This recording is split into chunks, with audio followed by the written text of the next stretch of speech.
पार्वती जी का हस्त कमल अर्थात जिस पर शिवलिंग रखा हुआ है वो नहीं है, और उस पर अशोक सुंदरी की जगह भी नहीं है।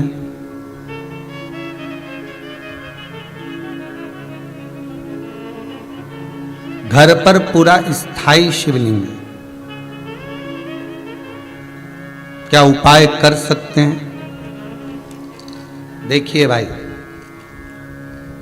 शिवलिंग शिवलिंग है।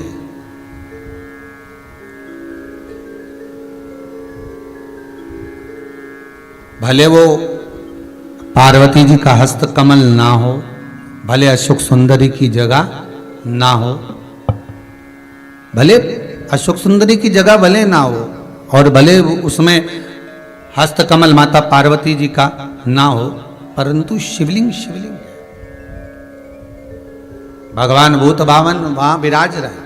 और एक और बात अच्छे से ध्यान कर लीजिए महाराज, शंकर के शिवलिंग को जहां रखा है आपने, भले वो भूमि हो, चाहे प्लेट हो, कटोरी हो, एक चोमली बना ली हो, कपड़े पर रखा हो, वो हस्त कमल ही माना जाए। बस इतना जरूर है कि गोल बनाते हैं तो उसमें अशोक सुंदरी का स्थान नियुक्त नहीं होता, पर शंकर के शिवलिंग के भीतर 33 कोटि देवताओं का भाव तो वैसे ही आ जाता है।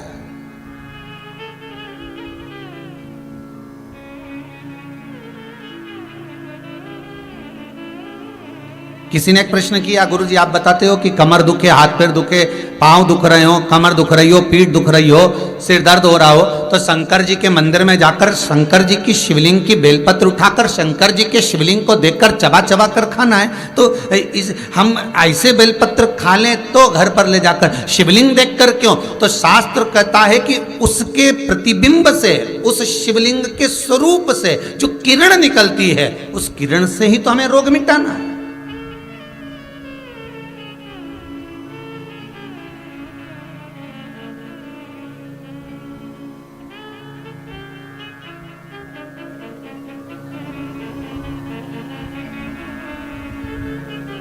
अरे भाई, आप और हम में से बहुत सारे ऐसे होंगे जिनको शरीर में कष्ट होता होगा, और जैसे ही हॉस्पिटल में या क्लिनिक पर या डॉक्टर के पास पहुंचते हैं, बस डॉक्टर हाथ पकड़ के देखता है तो आधी बीमारी तो वहीं समाप्त हो जाती है। बोलो होती कि नहीं होती? सही बताओ। आप लोग तो गए होंगे, हम भी गए होंगे, सत्य बोलना। बस डॉक्टर ने हाथ पकड़ा, बीपी, हालांकि तुम्हें भी मालूम है बीपी कहीं नहीं है, फालतू की बात। और 25 बार तो शुगर चेक करा ली, ना शुगर ना ऊंची जाए ना नीची जाए, क्योंकि तू भी शुगर से बढ़कर है क्या? तो अपन भी तो हृदय से मीठा बोलते हैं, तो अपन कम, तो वो सब जांच करा ली, कहीं नहीं निकला। तो कई माताएं आके बोलती है, गुरुजी हमने खूब जांच कराई रे महाराज, कहीं नहीं निकला, पर समझ में नहीं आया, उसके बाद भी पांव दुखे। अर्थात डॉक्टर के पास जाते हैं तो आधी बीमारी तो यही समाप्त हो जाती है, डॉक्टर के पास पहुंचते से बीमारी समाप्त हो जाती है। तो आखिर कारण क्या है कि शंकर का शिवलिंग का दर्शन करें और फिर बेलपत्र को खाएं। अर्थात शिव के शिवलिंग स्वरूप में से जो किरण निकलती है, उसका स्वरूप, उसका आनंद हमारे रोग को वैसे ही हरण कर लेता, हमारे रोग को वैसे ही समाप्त कर देता।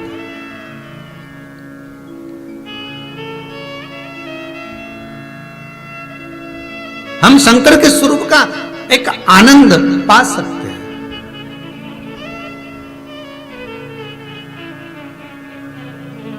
चलो जाने दो, एक और सरल भाषा से समझो। किसी मंदिर में, ये कभी तुमने किसी पुराण में लिखा कि राम जी के मंदिर में जाके एक लोटा पानी चढ़ाओ, कन्हैया जी के मंदिर में चढ़ाओ, माता जी के मंदिर में, भैरव जी के मंदिर में, हनुमान जी के मंदिर में, 33 कोटि देवता का कहीं नहीं लिखा कि एक लोटा पानी चढ़ाओ। पर पुराण में लिखा शंकर के मंदिर में जाओ तो एक लोटा पानी चढ़ाओ, शिवलिंग पर जल चढ़ाओ, गंगा जल चढ़ाओ, जल चढ़ाओ, पर चढ़ाओ जरूर। क्यों लिखा? कारण क्या था?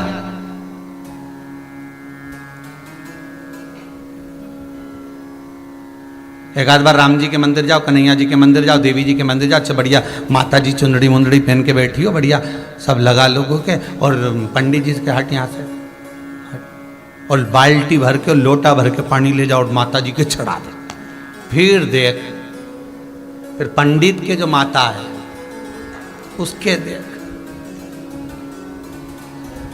अभी तो तूने माता जी के चढ़ाया था, अब माता जी तेरे पे चढ़ेगी। अब हम देख है?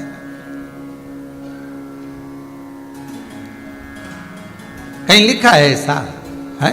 पर नहीं, शिव के लिए लिखा है कि जल चढ़ाओ शंकर के शिवलिंग पर। क्यों?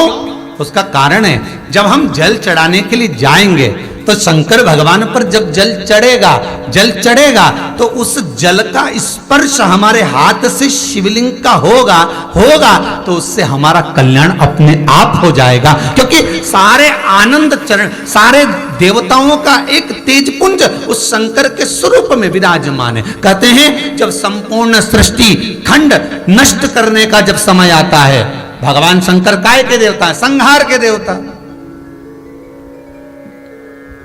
जब भगवान शिव संहार के देवता हैं, जब संपूर्ण सृष्टि खंड समाप्त होने का समय आता है, पूरी पृथ्वी जब जल में मग्न होने वाली रहती है, तब 33 कोटि देवता आते हैं और भगवान शिव जी से निवेदन करते हैं सब कुछ आकाश पताल तलातल रसातल सब नष्ट होने वाला है, क्या करा जाए? शंकर भगवान कहते हैं आप सब मेरे पास में आ जाओ और मुझ में समा जाओ। 33 कोटि देवता शंकर के अंग अंग में समा जाते हैं। हम कहते 3.5 करोड़ रोम छिद्र ये मनुष्य के शरीर में है। शास्त्र कहता है 33 कोटि देवता भगवान शंकर के शरीर में है। जब भगवान शंकर के शरीर में 33 कोटि देवता विराजमान हो जाते हैं, शिव के भीतर विराजमान हो जाते हैं, तो हम जल केवल एक देवता को नहीं चढ़ाते, 33 कोटि देवता को चढ़ाकर उसका पुण्य अर्जन कर लेते हैं, पुण्य प्राप्त कर लेते हैं। 33 कोटि देवता को चढ़ा।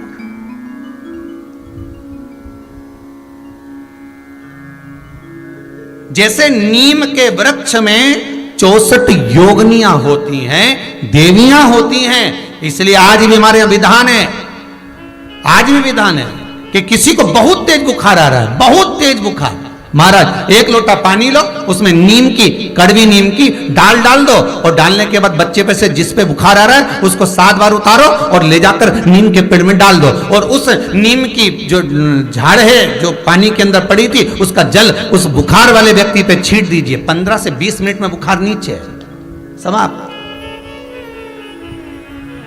देवियां अपना भाग ग्रहण कर लेते, देवियां भाग को प्राप्त।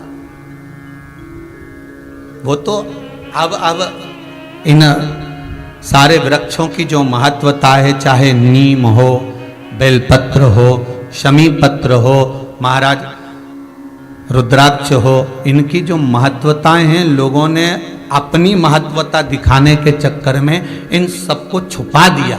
वो तो ये शिव महापुराण को वेद व्यास जी ने लिखा, इसमें सारा वर्णन कर दिया कि कौन से वृक्ष से हम क्या क्या फल प्राप्त कर सकते हैं। एक स्कंद पुराण, शिव पुराण, लिंग पुराण और नर्मदा पुराण, ये पुराण शंकर से ऐसी जुड़ गई जिससे हम प्राप्त कर सकते, जिससे हम ग्रहण कर सकते।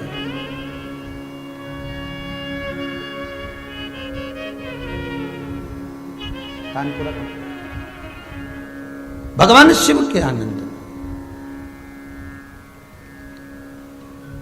और जब भगवान शिव सुख प्रदान करे, आनंद देवे, शिव महापुराण की कथा कहती है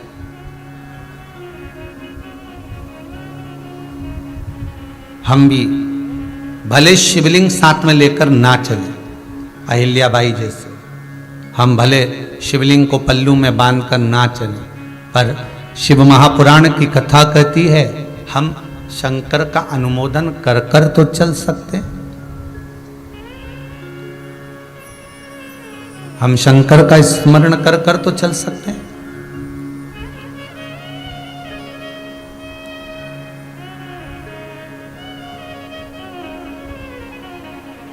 शिवरी नारायण में कथा कही थी, आपको याद होगा।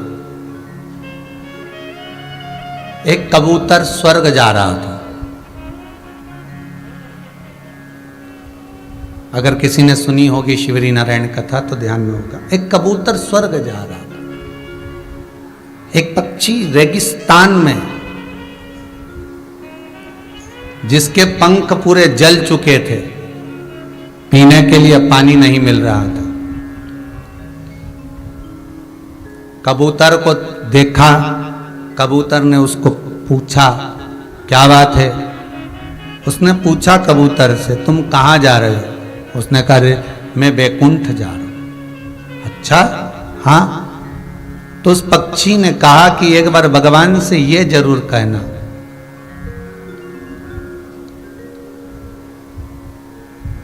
एक बार भगवान से यह निवेदन जरूर करना मेरी ओर से कि मैंने कौन सा पाप करा जो मुझे रेगिस्तान में पटका, पंख जल गए, पानी पीने को नहीं मिल रहा, अन्न खाने को नहीं मिल रहा, तिनका मात्र प्राप्त नहीं हो रहा।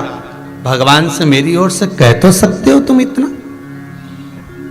कबूतर ने कहा ठीक है, मैं जा रहा हूं, कहने में क्या जाता है, कह दूंगा।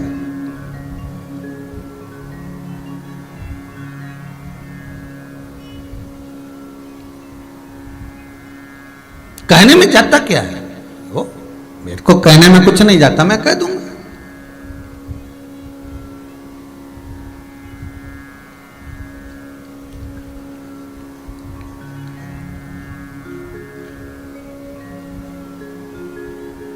अब होता है मन में जो भाव प्रकट होता है, भगवान उसको स्वीकार। एक बहुत भांग घोट कर पीने वाला व्यक्ति था, दिन रात रस नशे में रहे, भांग का नशा 24 घंटा करे और दिन भर बम बम बोला बोले और गोला बोले निपटा ले, बोले बम बोला और ले गोला, तो चले। अब खूब नशे में, परंतु उसका नियम था, रोज शंकर जी के मंदिर जाता था और शिव जी को प्रणाम करके और चला जाता था।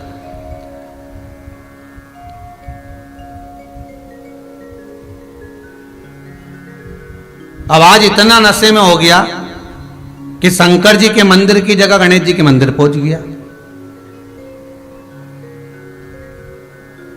अब गणेश जी के मंदिर पे जाकर खड़ा हो गया और बिल्कुल नशे में था, भांग के झूम रिया था, भोला भोला करता करता शंकर जी को देख रिया। तो उसको शंकर जी तो कहीं दिख ही नहीं रहे। अब मन में बड़बड़ा रहा, बताओ आज बाप की जगह बेटा है। अब उसको ये नहीं मालूम कि शंकर की जगह गणेश जी का मंदिर है, आज बाप की जगह बेटा। अब बहुत देर तक सोचता रही अब करूं क्या। उसने इंतजार भी करा कि शंकर जी आएंगे, मंदिर चेंज हो जाएगा, फिर नीरी आ गया। तब उसने पिताजी से कह देना आया था, चला गया, चला गया। भाव देखिए उसका, भले गोला था पर मुख से भोला बोल कर गया। उसकी शुद्धता शिव में थी।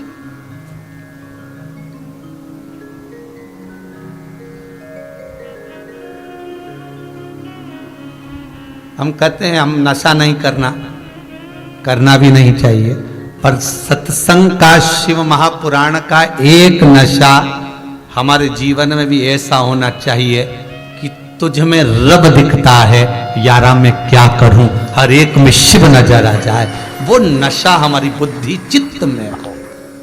और है ऐसा नहीं कि नहीं है। कई लोग टीवी खोलते हैं तो यही देखते हैं कब शिव पुराण आ रही है, जरा देखो, जरा चैनल चेंज करो, कौन सी टीवी पे आ रहा है, अब इस पे आ रहे थे, अब इस पे आ रहा है, अब देखो जरा कौन से पे, तो चेंज कर करके देखते रहते, कितनी बजे कितनी पल। पड़ोसन को फोन लगाएंगे, क्यों कोई आया क्या सियोर वाला महाराज का कोई समाचार, देख दे जरा, है कोई अच्छी कोई क्लिपिंग मिलिपिंग आई है तो हमें भेज देना। एक एक व्यक्ति 50-50 60 ग्रुप में भेजे, जरा देख तो जरा कोई अच्छी बात आई हो तो जरा भेज जरा।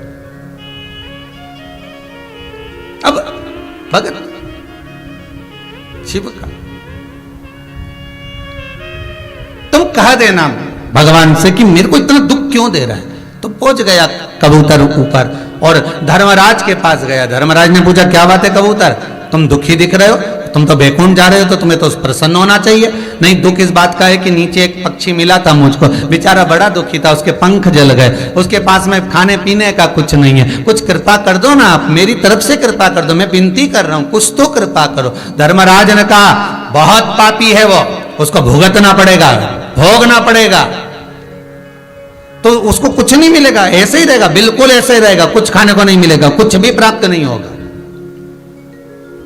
ठीक है, कबूतर बैकुंठ घूमते घूमते देवऋषि नारद के पास चले गए। देवऋषि नारद से पूछा, नारद जी मन में थोड़ा सा दुख है। नारद जी बोले क्या दुख है? एक पक्षी बेचारा पड़ा हुआ है, तो उसको कुछ खाने पीने को नहीं मिल रहा, बड़ा दुखी है, पंख वंख सब जल गए, कुछ नहीं बचा। अब नारद जी बोले भैया जो कर्म में लिखा होगा वो तो भोगना ही पड़ेगा, एक काम हो सकता है। तो क्या? शंकर भगवान के पास चले जा, वो ये भाग्य और कर्म कुछ नहीं देखते, वो तो दुखी देखे ने उनने दिया बस।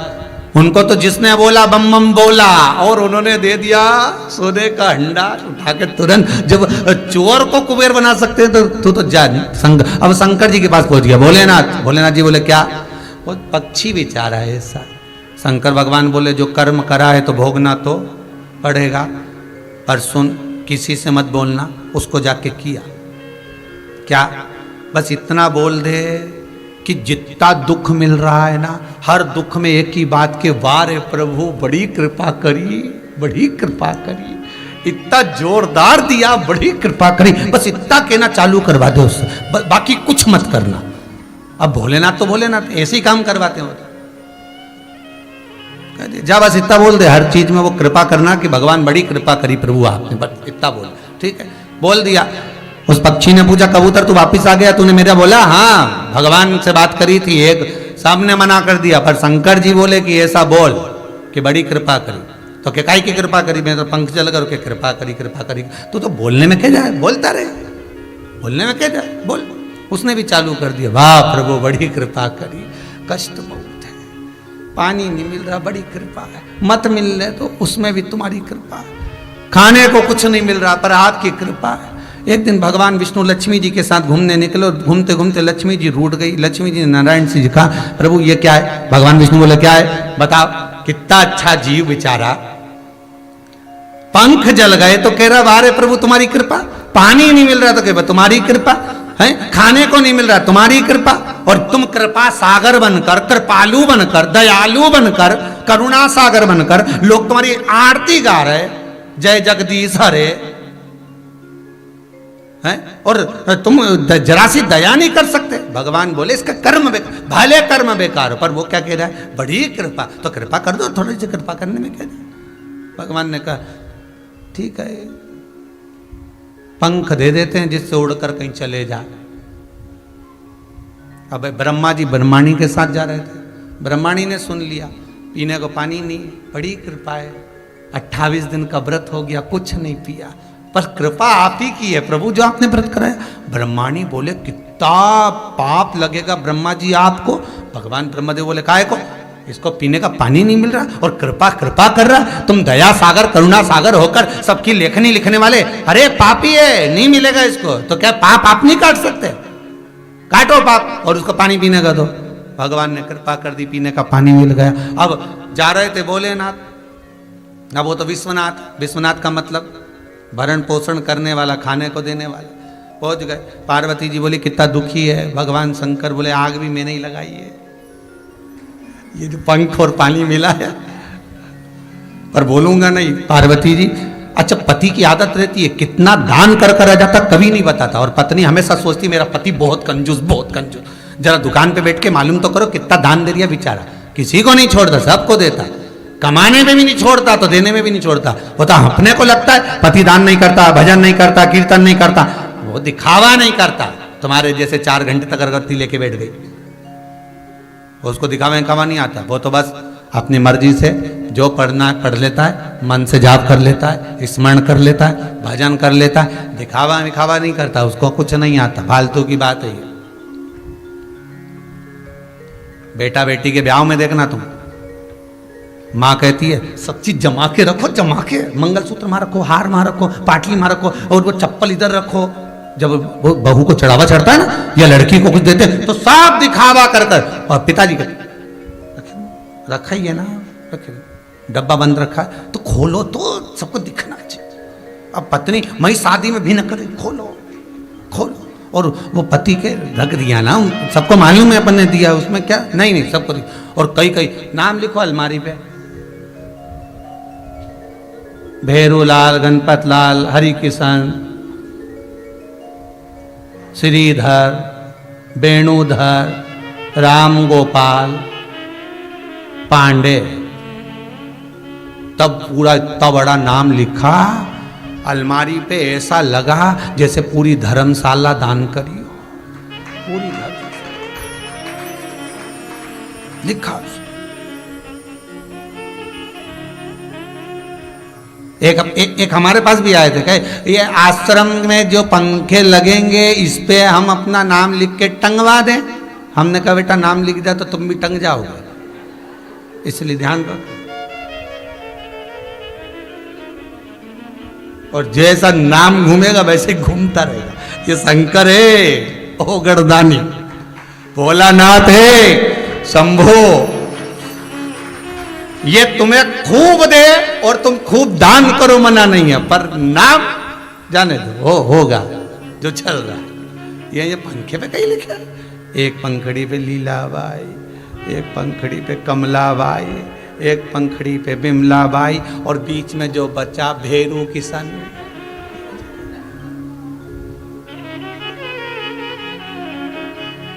अब जो तार लगा उस पर और लिख दे बिजली बाई, उसको क्यों छोड़ दिया, उस पर और लिख दे। ए बोला ए रे शंभू,